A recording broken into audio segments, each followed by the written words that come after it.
Allahumma salli ala sayyidina Muhammad. Bismillahirrahmanirrahim. Alhamdulillahirabbil alamin.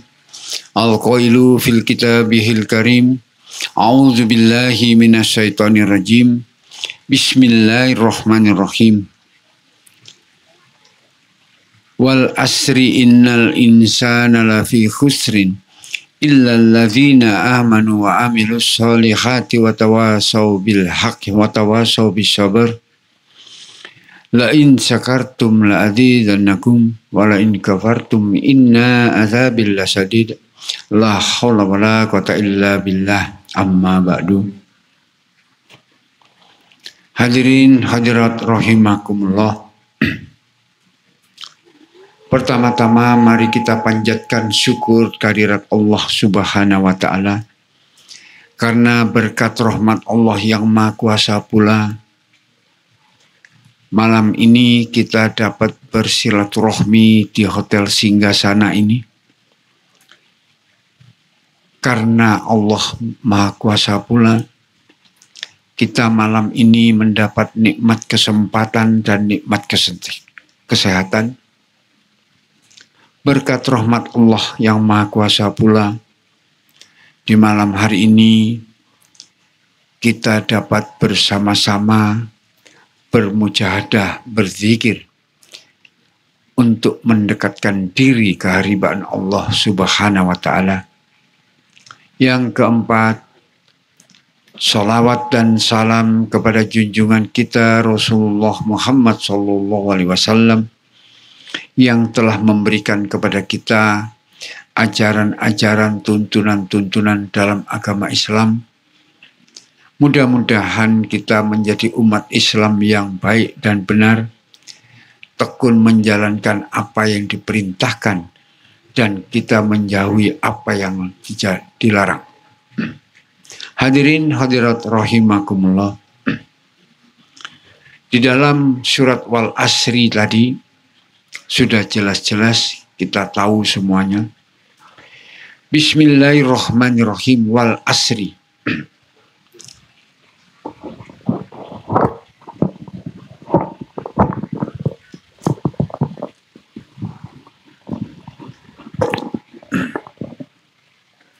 Bismillahirrahmanirrahim. Wal asri. Banyak orang mengartikan wal asri itu demi masa. Yang benar adalah kira-kira perhatikan waktu wal asri. Kita membahas wal asri dulu.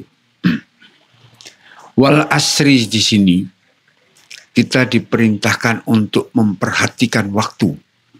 Ada wal asri, wadduha, wal laili. Itu perhatikan waktu-waktu itu. Allah menciptakan waktu 12 jam siang dan 12 jam malam. Menjadi 24 jam sehari semalam. Kalau kita tidak memperhatikan waktu ini, karena waktu ini kadang-kadang kalau kita sudah terlena dengan pekerjaan, lupa akan ibadahnya. Karena tidak mengatur waktunya. Pada waktu bulan Ramadan, kita diperhatikan waktunya. Kapan kita makan sahur, kapan kita berbuka di saat maghrib. Waktu lagi. Kemudian ada azan sholat subuh, duhur, asar, maghrib, isya. Waktu lagi. Jadi di sini Allah selalu memberikan, perhatikan waktumu, hambaku. Kalau kamu tidak memperhatikan waktu dan tidak berhasil mengatur waktumu, kapan kamu istirahat, kapan kamu bekerja, kapan kamu beribadah, kapan kamu bermasyarakat, kapan kamu mengurus keluarga, dan lain sebagainya. Itu harus diatur waktunya. Kalau zaman sekarang banyak yang terjadi sekeliling kita. Seorang yang berumah tangga punya anak, sekolahkan. Istilahnya sekarang full day school. Mulai pagi sampai sore. Diantarlah oleh ibunya ke sekolah pagi. Jam 6:30 sudah di sekolah. Sore jam 4 baru dijemput. Tidak semuanya ibu-ibu seperti itu. Tapi banyak yang saya dengar ceritanya. Ibu-ibu ini akhirnya kumpul sama ibu-ibu. Sudah, anaknya sekolah pakai jilbab. Anaknya sekolah diaturi mengaji dan lain sebagainya. Ibunya enggak. Ibunya ngerumpi. Yang dirumpikan ya sesama teman. Wis enggak mungkin ngerumpi kepala negara kak ono urusan. Teman saya ini tonggone dirasani, wis gak podo gak kenali. Wis rasan-rasan. Dia mangkel sama tetangganya, koncone melok mangkel ambek tonggone kabeh. Kan urusan. Kenal ae gak. Cuma diceritani tonggoku koyo ngene, melok mangkel ambek tonggone. RT ku kudu wis ono ainan mangkel ambek RT ini, padahal yo gak kenal, yo gak no warga kono. Inilah yang diakibatkan dari waktu dari pagi sampai sore ngerumpi, tidak ada ibadahnya, wis makan-makan. Akhirnya saking lamanya berkumpul 1 tahun, bulan kedua arisan, wis mulai arisan, aris mengaris. Jadi sudah terlampaui semua waktu itu sampai asar. Kemudian yang hebat lagi, terjadilah sesuatu, banyak perselingkuhan di sana. Ya waktunya mulai pagi sampai sore. Sore jemput anaknya. Kadang-kadang anaknya pun dijemput sama supirnya. Ibunya belum pulang. Sampai malam baru pulang. Bapaknya juga baru pulang kantor jam 8 malam. Jari ini lembur. Nah ini yang terjadi di lingkungan kita. Dasarnya mereka tidak mengatur waktu. Perhatikan waktumu kata Allah. Wal asri. Jangan hanya pandai-pandai engkau mengatur orang lain, tapi dirimu sendiri tidak bisa kamu atur. Jangan mengatur orang banyak, keluarganya sendiri tidak bisa diatur. Sesama istri, sesama anak sudah. Karena sudah mencapai zona kenyamanan, sudah beli mobil dan lain sebagainya, rumahnya 10, mobilnya 10. Ada cerita. Tadi pagi habis subuh saya mendengar suatu ceramah yang dibawakan oleh seorang tokoh, yaitu Buya Hamka. Buya Hamka ini tokoh ulama di Indonesia dan di luar negeri. Dia ini bercerita, saya waktu itu mengaji di Medan. Saya kenal seorang di sana, orang kaya di Medan. Kaya, rumahnya banyak, mobilnya banyak, anaknya banyak. Satu hari dia ditemui orang itu berjalan-jalan. Dari rumahnya dia ke kantor jalan kaki. Pulang kantor ke rumahnya jalan kaki. Akhirnya ada seorang kawannya bertanya, "Bang, macam mana kau itu?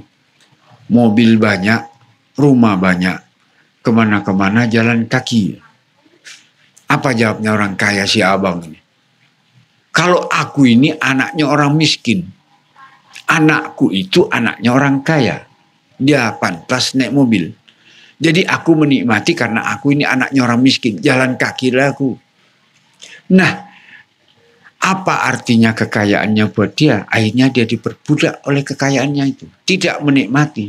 Anaknya yang kesana kemari naik mobil, akhirnya sudah pergaulannya sudah melampaui batas dan lain sebagainya, menyesalani orang tua.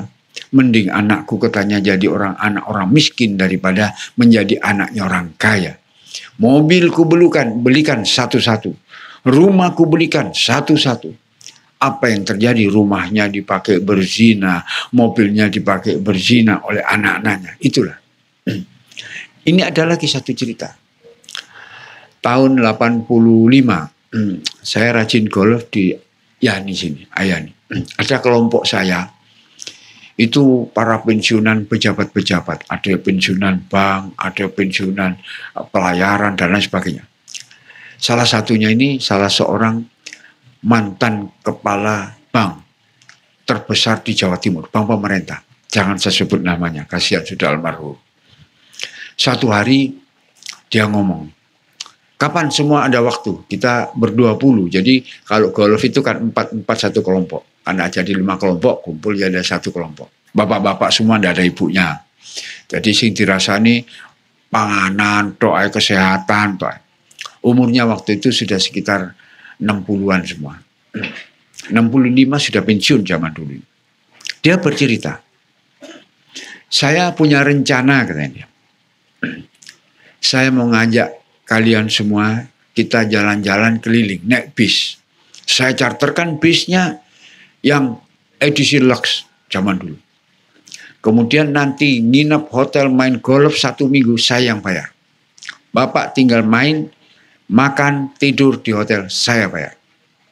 Wah, kita pada heran. Hebat banget ini orang. Menraktir golf 20 orang.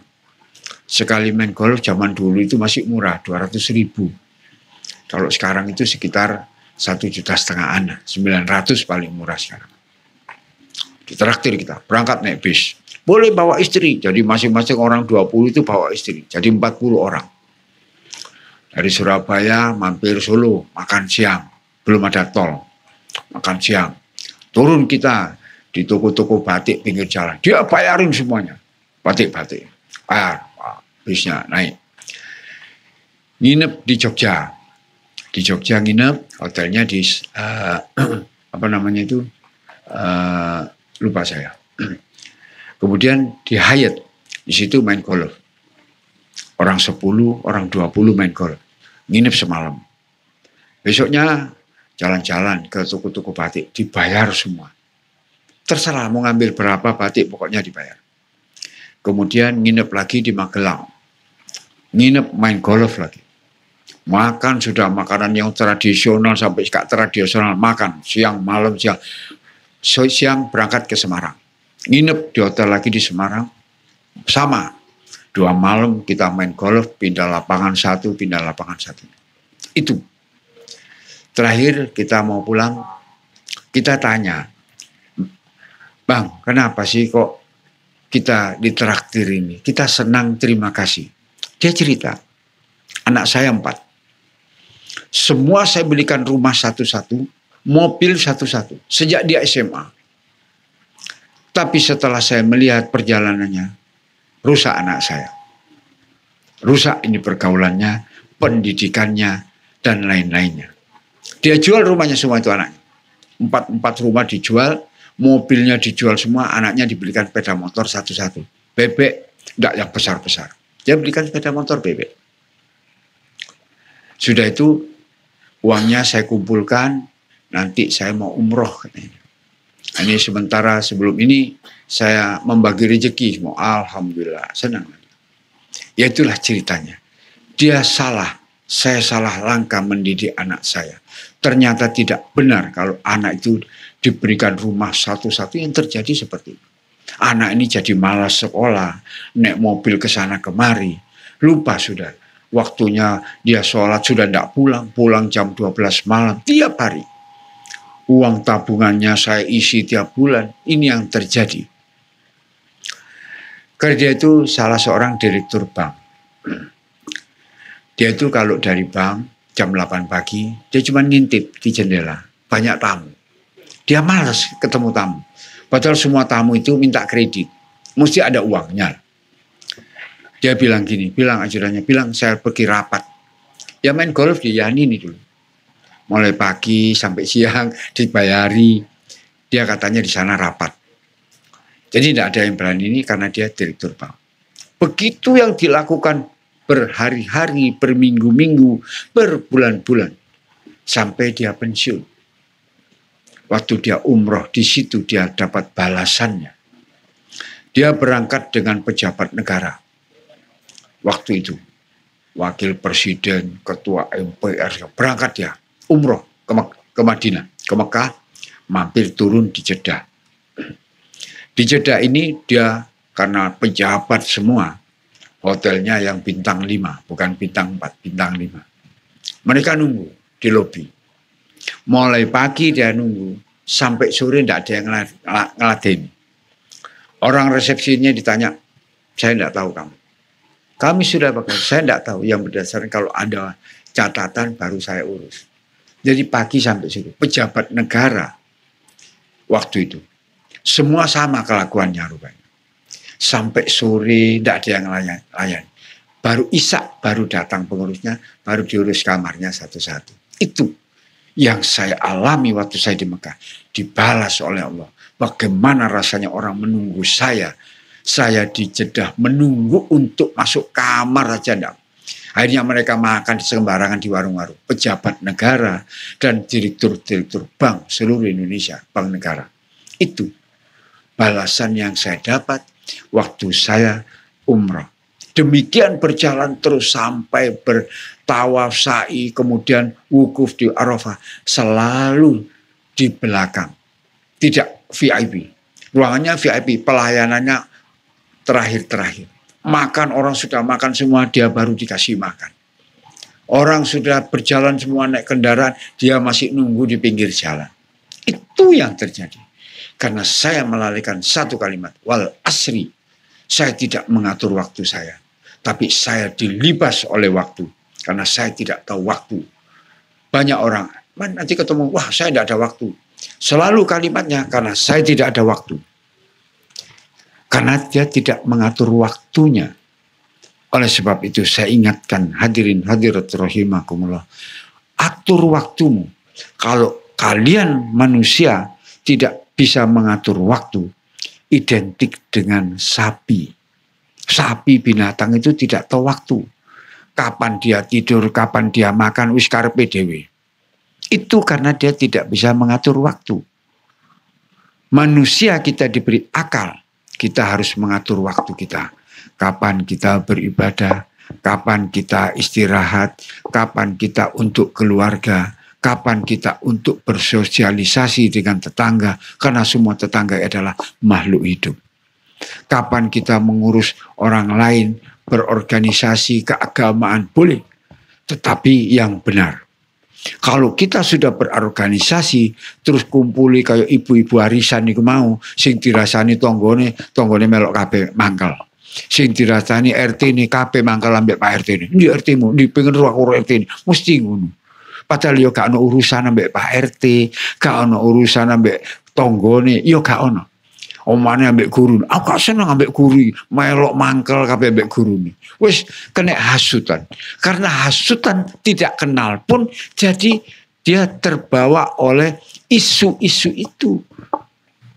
Dia lupa lagi waktu, wal asri, wal lail, wal duha. Perhatikan semua waktu itu. Karena waktu itulah meningkatkan kita pendekatan diri kepada Allah karena kita mengatur waktunya.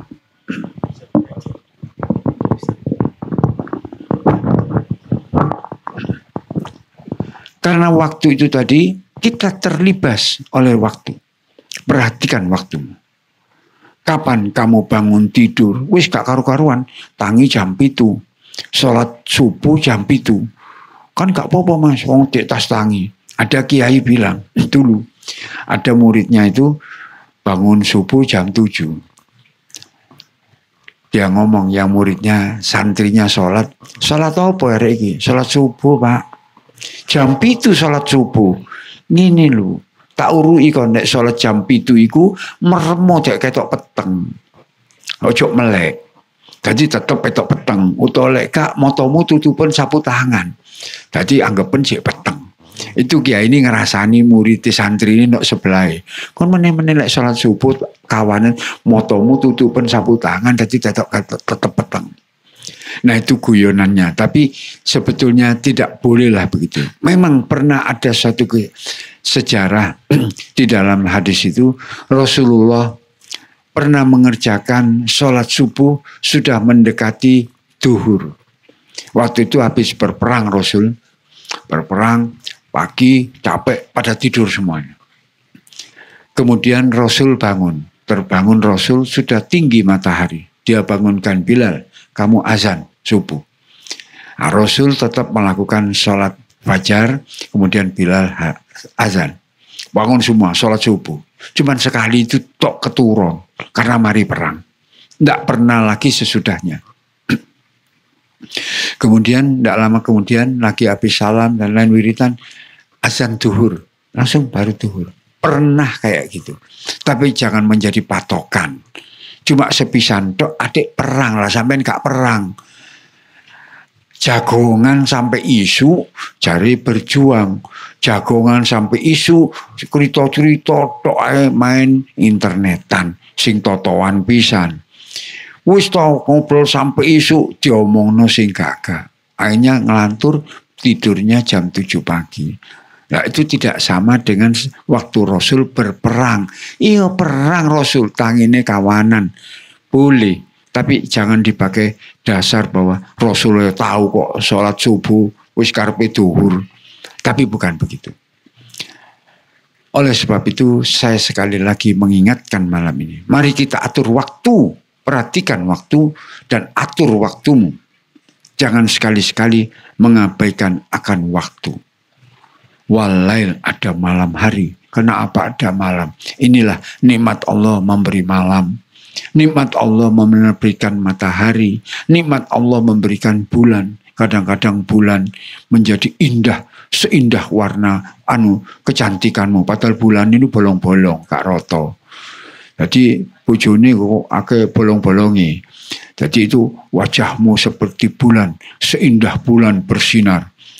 Banyak bintang di langit, hanya engkau jua yang bersinar terang. Bulan, padahal bolong-bolong. Ya. Jadi sekali lagi, marilah kita malam ini saya mengingatkan masalah. Mari kita sama-sama memperhatikan waktu, mengatur waktu. Kapanpun itu 12 jam siang dan 12 jam malam. Kita bisa mengaturnya semua asalkan kita tahu apa dan bagaimana memanfaatkan waktu. Ada orang membuang banyak uang, membuang waktu. Akhirnya ada juga yang lapo lagi istirahat, cek menghilangkan waktu, cek gak ngeluh. Loh, waktu kok gak iso ngilangno ngeluh. Ngeluh iku diobati ambek paramek, duduk ambek tenguk-tenguk. Lakukan ibadahmu, memohon kehadiran Allah. Bagaimana ya Allah, rezekiku kok seret. Ya jaluk sholat seminggu terjaluk akhir rezeki ini. Aduh yang baik kan gak mungkin. Jadi kan kita harus tahu. Jadi ibarat kita itu bekerja di dalam perusahaan. Tanggal 1 absen, tanggal 2 absen, tanggal 3 absen, dan seterusnya tanggal 30 oleh bayaran. Karena rajin absen nyambut gawe. Lah sampean mlebu nih tanggal 1 mlebu, kok tanggal sampai seminggu gak mlebu, tanggal 7 mlebu. Tanggal 15 baru mlebu maneh. Prai maneh bolos maneh nggo njaluk bayaran. Jari jurakane melok mbahmu kono ae. Jadi sama. Ini anggaplah kita bekerja di dalam perusahaannya Allah Ta'ala. Kita absen 1 hari 5 kali. Tambah bonusnya, engkau lembur-lemburi adek tahajud. Engkau bonusnya mana adek wiritan. Ono bonusnya. Tapi kita melakukan. Sampai mulai, mesti ini jam 4 sore kerja. Mulai jam 8. Itu kan di mas lembur aku. Gak dijelasno, cari tiba gak lembur. Ngelencer. Nah, itulah manusia-manusia zaman sekarang yang memanfaatkan waktunya hanya melihat bahwa tidak ada hubungan dengan Allah. Semua dicatat apa yang kamu lakukan, apa yang kamu bicarakan, apa yang kamu alami dalam 1 hari, semua dicatat. Mudah-mudahan kita semua menjadi orang yang baik dan benar dalam menjalankan ibadah sholatnya, yang baik dan benar dalam menjalankan kehidupan kita, karena ada kalimat hablum minan nas, berbuat baiklah kamu sesama manusia.